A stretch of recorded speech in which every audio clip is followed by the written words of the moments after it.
হৃদরোগে আক্রান্ত বিটিভির তালিকাভুক্ত বাউল শিল্পী মোস্তফা বয়াতি, চিকিৎসা ও সহায়তার আকুতি।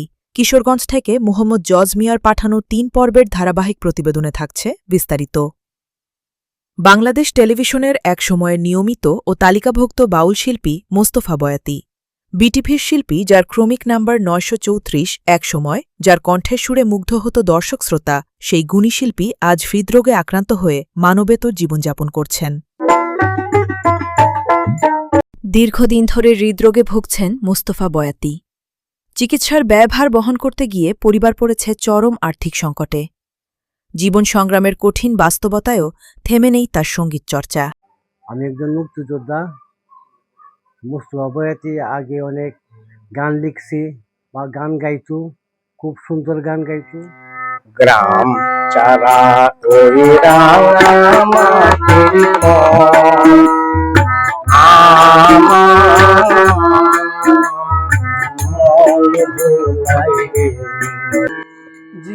নিজ বাড়িতেই গড়ে তুলেছেন মোস্তফা বয়াতি সঙ্গীত একাডেমি।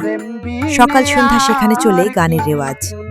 নতুন প্রজন্মকে বাউল গানের শিক্ষা দিয়ে বাঁচিয়ে রাখার চেষ্টা করছেন বাংলার লোক সংস্কৃতির ঐতিহ্য। তুমি অভিনয় কেন করলে, কথা দিয়া কথা না রাখিলে।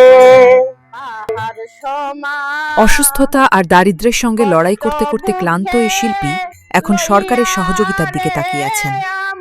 তার প্রত্যাশা, রাষ্ট্র ও সমাজ এগিয়ে এলে আবারও সুস্থ হয়ে সঙ্গীতের মাধ্যমে দেশের সংস্কৃতিকে সমৃদ্ধ করতে পারবেন।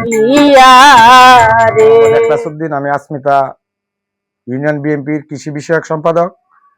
আজকে যে মোস্তফা বয়াতি একাডেমি আমরা উপস্থিত হয়েছি, আসলেই মোস্তফা বয়াতি একজন জ্ঞানী মানুষ, লেখক। আমাদের মোস্তফা বয়াতি আগে এরকম ছিল না। খুব গান।